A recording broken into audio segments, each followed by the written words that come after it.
Assalamualaikum warahmatullahi wabarakatuh.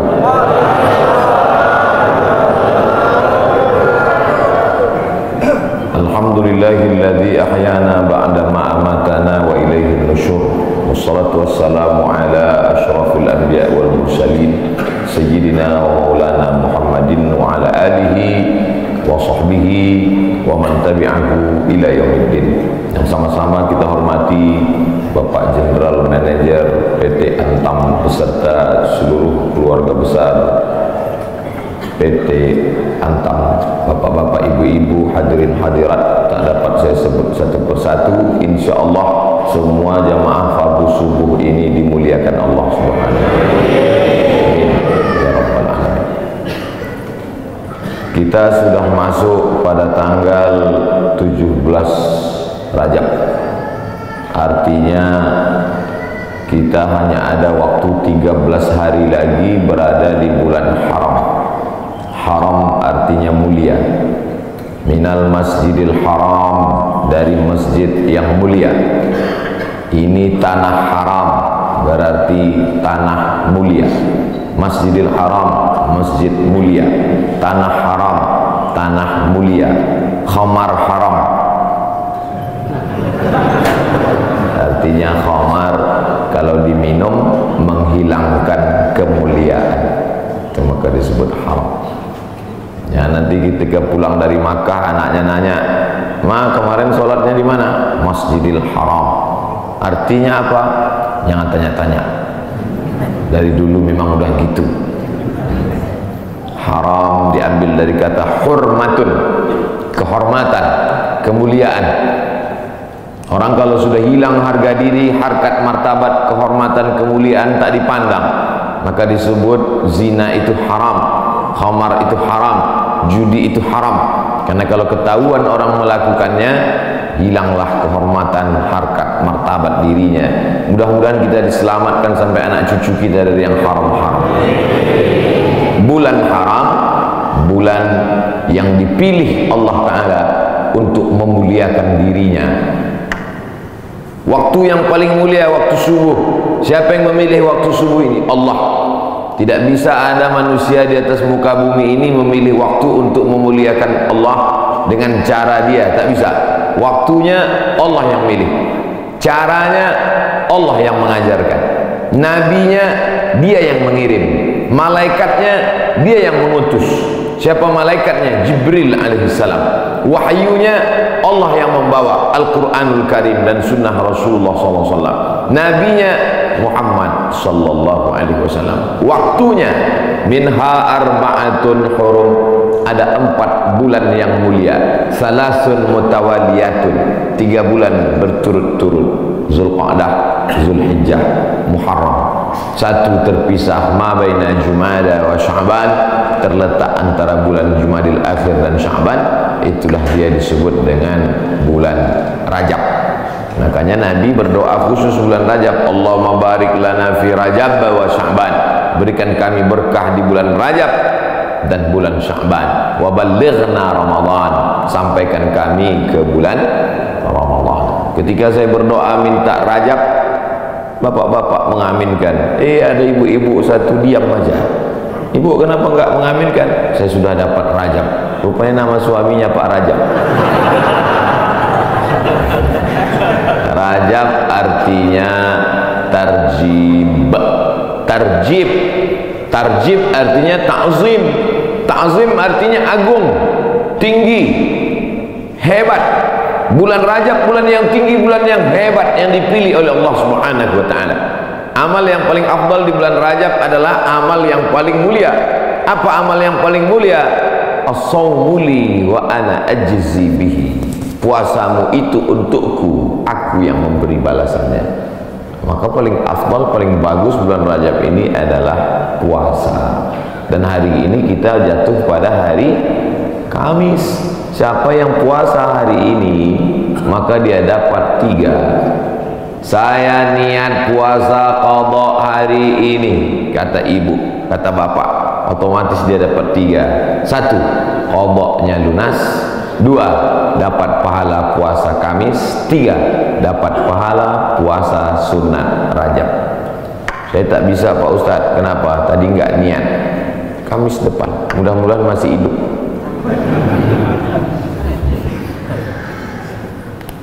Kenapa Ustaz cerita qadha di bulan Rajab? Karena yang kemarin mau diqadha Ramadan tahun lalu belum jadi mengqadha. Faman kana minkum maridan, siapa yang sakit, aw ala safarin atau musafir, fa iddatum min ayyamin ukhar, ganti di hari yang lain. Ramadan kemarin ada tinggal puasanya, ketika mau diganti di bulan Syawal tidak jadi. Pernah pas mau diganti tidak jadi. Kenapa? Kue hari raya nggak habis-habis. Mau diganti di bulan Zulqa'dah tak sempat. Di bulan Zulhijjah mau diganti, daging kurban tak habis-habis. Kaki sapi 1 ekor dalam freezer. Akhirnya inilah kesempatan paling hebat kalau mau mengganti puasa. Tapi kalau cerita masalah ganti puasa pasti ingatnya ibu-ibu. Karena yang hamil ibu-ibu, yang menyusukan anak ibu-ibu. Makanya Ustadz selalu mengatakan ibu-ibu, kalau mau ganti bulan puasa yang tinggal kemarin bagusnya di bulan Rajab. Dia tak tahu ibu itu memang puasanya tinggal 7 hari, suaminya 17 hari. Ternyata bapak-bapak juga punya utang puasa. Apakah selesai hutang puasa ini dengan astagfirullahaladzim, astagfirullahaladzim, astagfirullahaladzim, astagfirullahaladzim? Hutang puasa lunas, enak aja. Man mata, siapa yang mati, wa alaihi siyamun, punya hutang puasa, so'anhu waliyuhu, ahli warisnya wajib menggantikan puasanya. Hadis sahih. Tidak bisa diganti dengan istighfar. Tidak bisa diganti usolli sunata taubat rakaat ini lunas 60 hari lillahi ta'ala. Nggak bisa guys. Nah, oleh sebab itu maka puasa yang tinggal kemarin mesti diqadha. Faman kana minkum maridan, siapa yang sakit Ramadan kemarin, aw ala safarin, atau musafir jarak qasar salat 89 km, fa iddatum min ayyamin ukhar, ganti di hari yang lain di luar Ramadan. Wa 'alal ladzina yutiqunahu, siapa yang tak sanggup puasa karena sakit keras.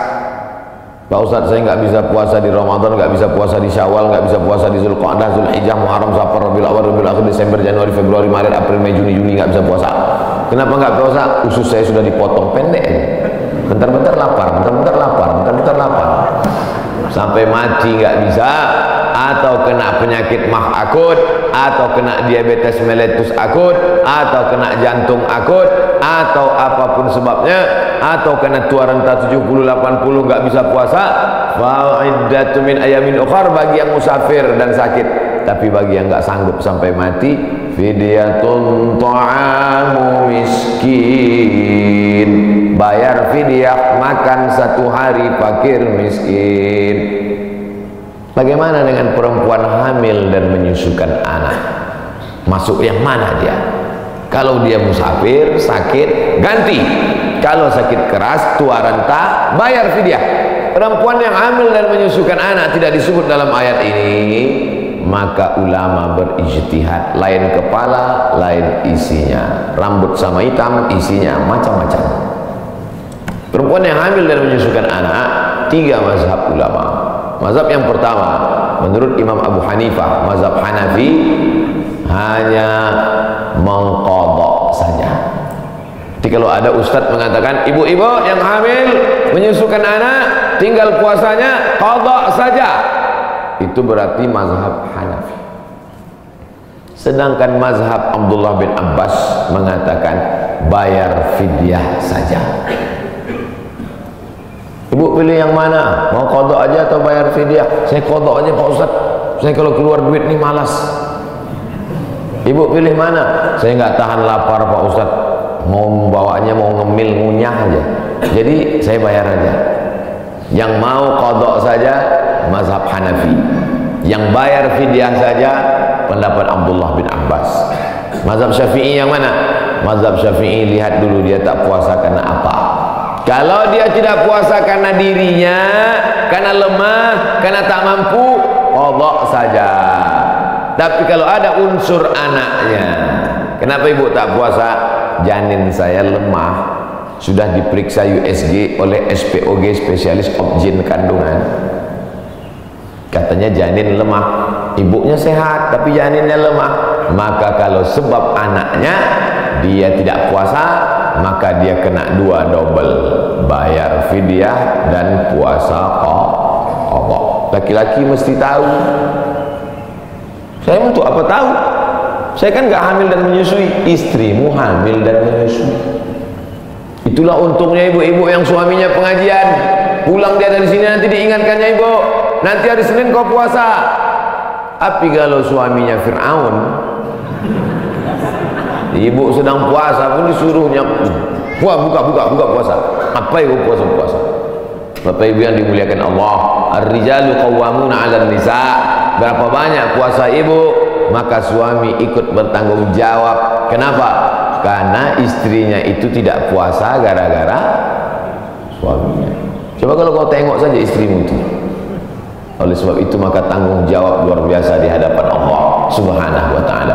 Itulah maka saya sampaikan subuh ini tentang pentingnya mengganti puasa di bulan Rajab, karena ini salah satu kemuliaan, dapat double 2 pahala yang diberikan Allah Subhanahu wa ta'ala. Masih ada kesempatan 13 hari lagi.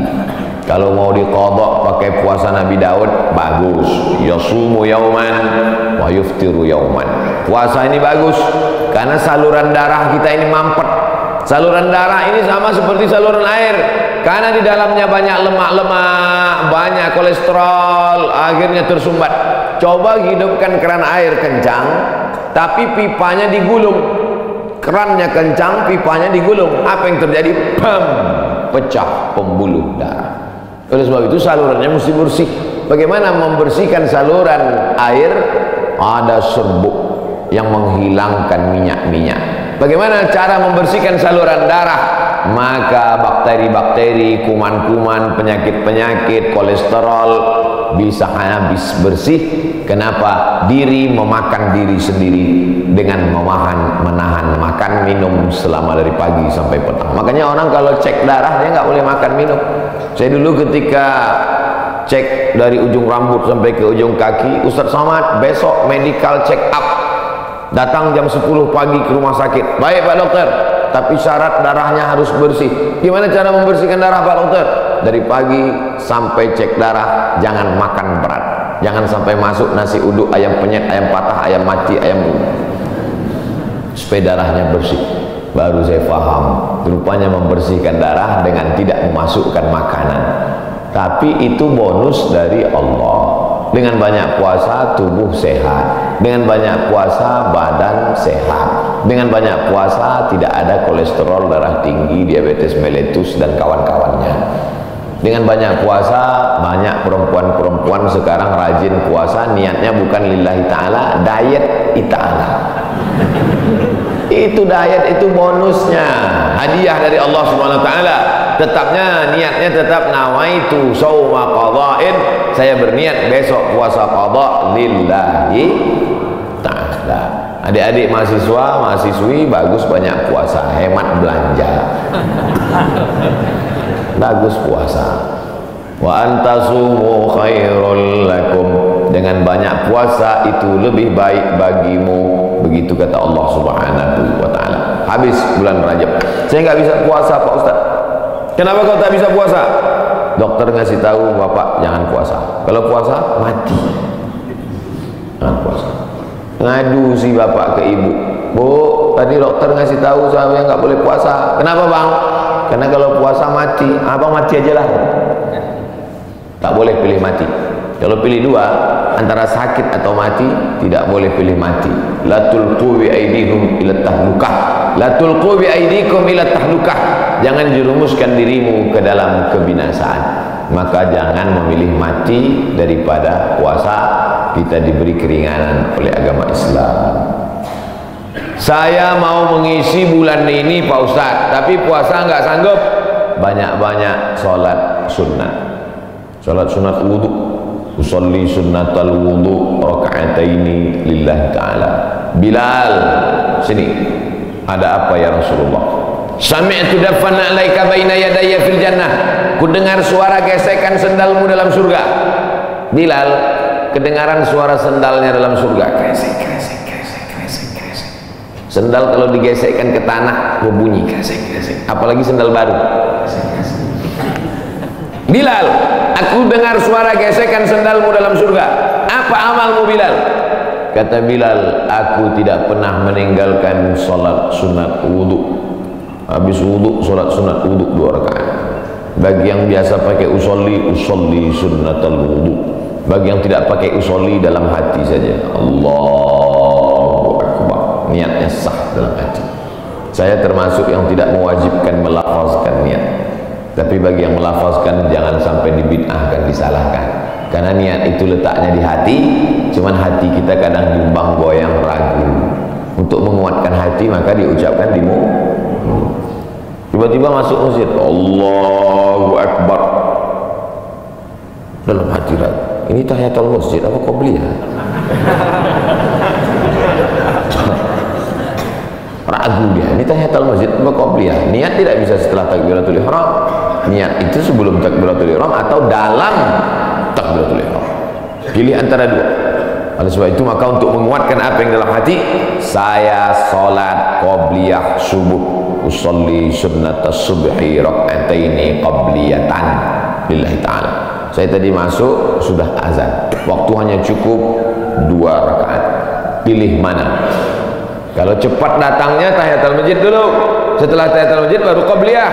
Tapi kalau datangnya lambat, qabliyah.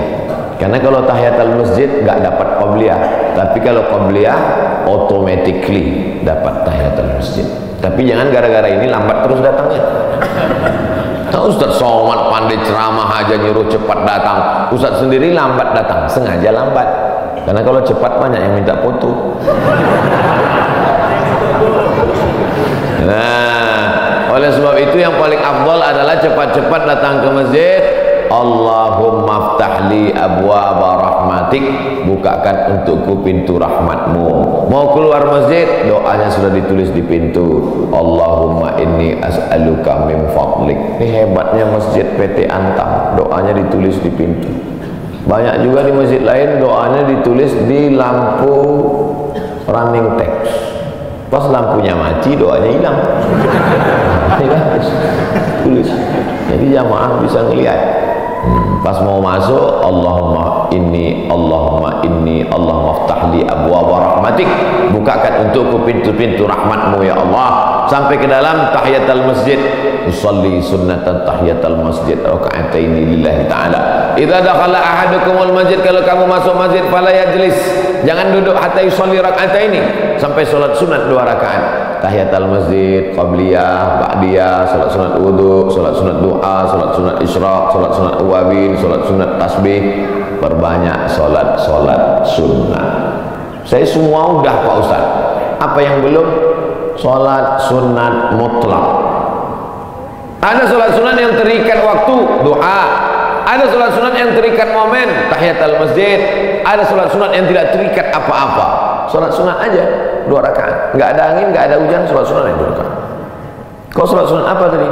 Salat sunat aja 2 rakaat. Mana ada salat sunat aja? Salat sunat tidak terikat dengan apapun, namanya mutlak. Mutlak artinya lepas, tidak terikat dengan apapun. Syukur kepada Allah Subhanahu wa taala. Suatu ketika Nabi bertamu ke rumah sahabat. Sampai di rumah sahabat dikasih makan, dikasih minum, dijamu dengan jamuan luar biasa. Setelah itu dia sholat sunat 2 rakaat. Sholat sunat apa namanya? Kan nggak mungkin usolli sunnatan 2 rakaat karena sudah dikasih makan enak lillahi ta'ala. Nggak ada.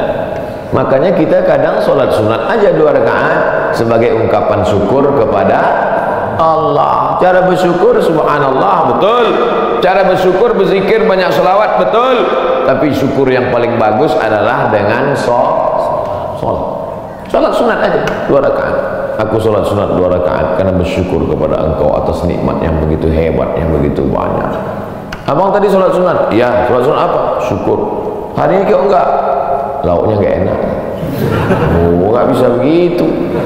Nikmat ini bukan cuma makanan enak, hidup nyaman juga nikmat. tinggal di komplek ada masjidnya juga nikmat, tinggal di lingkungan yang mengingatkan kita kepada Allah. Berapa banyak orang kerjanya mantap tapi sholat gak bisa. SMS ke saya, meleleh air mata baca SMS. Ustaz Somad, apa hukumnya sholat di WC? Hah? Ente mau ngetes saya apa gimana nih? WC kan najis, tempat setan, kotor. Menyebut nama Allah aja nggak boleh. Allahumma inni a'udzubika minal khubusi wal khaba'is. Mau masuk WC, ya Allah lindungi aku dari setan jantan dan setan betina. Setan jantan sana, setan betina di sana. Ketemunya di mana? Di WC. Dia bilang apa hukumnya sholat di WC. Saya sangka mau ngetes saya, ternyata memang betul dia kerja di luar negeri, supervisor pengawasnya tidak mengizinkan permisi sholat.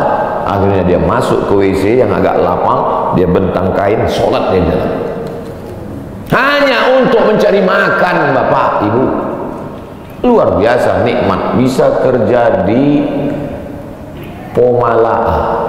Betul? Lama saya ngapalnya nih. Bisa kerja nyaman, masjidnya besar, ibadah tidak dilarang, pengajian dihadirkan ustaz. Inilah nikmat yang paling besar. Fabi ayyi ala'i rabbikuma tukadziban. Nikmat apa lagi yang kau dustakan? Keluar dari komplek pemandangannya indah, memandang ke tepi jalan, lautan terhampar. Kata orang, saya nggak lihat tadi malam gelap. Kurang apa lagi, nikmatnya besar. Ikannya segar-segar, mantap-mantap, duriannya enak. Kau tahu Ustaz tadi malam bukan durian. Oleh sebab itu maka syukur kepada Allah. La in syakartum la azidannakum wa la in kafartum. Tapi kalau kau kufur, tidak kau syukuri nikmat ini, inna azabi lasyadid. Azabku itu amat sangat menyakitkan. Jangan sampai setelah azab datang barulah meleleh air mata. Astagfirullah. Di rumah sakit terbaring, disuapkan sama istrinya bubur jagung. Dulu waktu sehat kemana aja. Kalau ada orang udah sakit baru petik tasbih, biasa.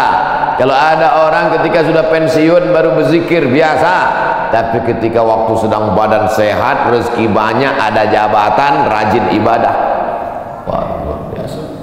Nih masyarakat PT Antam nih luar biasa, betul. Tapi yang datang nih memang masyarakat lingkungan sini. Alhamdulillah. Karena saya pernah juga ceramah di komplek usaha. Ketika masih kerja aktif ke masjid baru luar biasa. Selesai ceramah dikasih, mohon maaf Pak Ustaz, yang datang tadi masyarakat dari luar. Bapak-ibu yang dimuliakan Allah Subhanahu wa taala. Ini kenikmatan ini kalau dicabut oleh Allah Subhanahu wa taala, Allah itu luar biasa. Allah kalau mau mematikan orang cukup saja dia katakan innama amruhu idza arada syai'an ayaqula lahu kun, mati. Kenapa orang yang minum khamar tidak mati? Kenapa orang yang berzina tidak mati? Kenapa orang yang makan riba tidak mati? Karena Allah itu bismillahirrahmanirrahim. Allah itu sayang, dibiarkannya dulu. Malaikat itu sudah gergetar, malaikat mau cabut aja. Jangan, kata Allah Ta'ala, jangan, biarkan dia mabuk-mabuk dulu, biarkan. Nanti baru kau celupkan dia ke neraka jahanam. Innallaha la yumli lidzalim. Allah sengaja mengulur kepada orang-orang yang zalim itu. Orang-orang yang zalim, yang aniaya terhadap dirinya, yang berzina, yang minum khamar, yang mabuk, yang makan riba, yang biarkan dia, biarkan.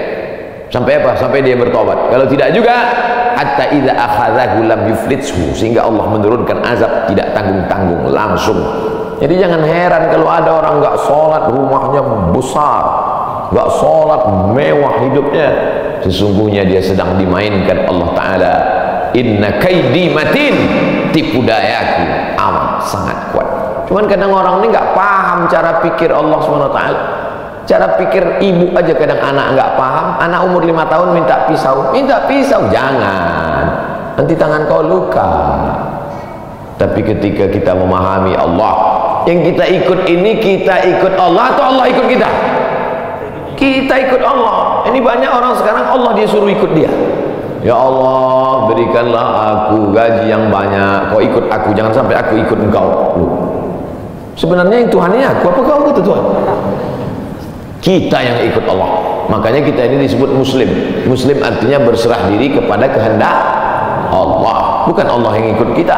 Kadang banyak kita paksa Allah untuk ikut kita. Kita berdoa sesuai dengan request kita. Kalau kita Allah nggak kasih, lalu kita marah sama Allah. Ente siapa, kata Allah. Makanya kita serahkan pada Allah. Tapi kita kalau berdoa tetap minta apa yang kita minta. Jangan gara-gara ini nanti, ya Allah pagi ini aku nggak berdoa apa-apa, terserah oleh Allah. Mau kasih nggak apa-apa. Oh, jangan. Nabi malah kalau berdoa sebut nama. Allahumma a'izzal Islam bi Umarain. Ya Allah kuatkan Islam ini dengan 2 Umar. Waktu itu ada 2 Umar yang paling hebat, paling gagah, paling perkasa di Makkah. Satu Umar bin Khattab, satu Umar bin Hisham. Umar bin Khattab, Umar bin Hisham. Ya Allah, Islam ini akan kuat kalau 2 orang ini masuk Islam.